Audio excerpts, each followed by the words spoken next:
Hello, traders. This is Andy with Trade Ideas. It is January the 16th on a Tuesday.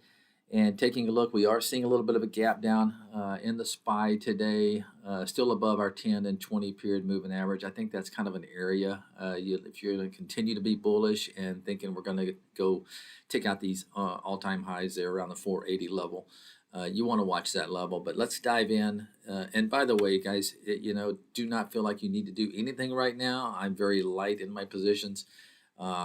Just be patient. A lot of times, just sitting in cash can be a good thing. But let's take a look at some opportunity. Okay, first on the list is AMD. You've had a big move in NVIDIA last week. This has kind of been just hanging out here, possibly sitting up. You can cup and handle. I'm not going to draw it, but you can kind of see it there.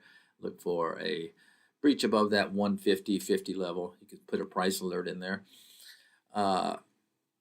RDN is a property and casualty insurance company. They've been performing well lately, and this has been just kind of channeling after a nice little 2-week move going back to mid-December. I got a price alert there just below the January high there in RDN. Watch that one.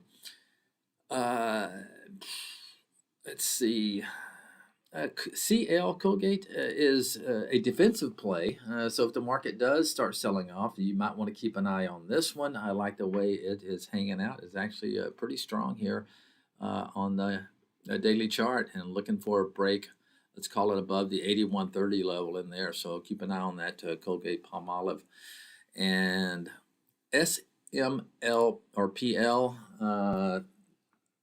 had earnings about a week ago, and you can see since earnings it keeps trying to sell off but bouncing right off these 10 and 20 period moving average, closing continues to close above that 10 period moving average.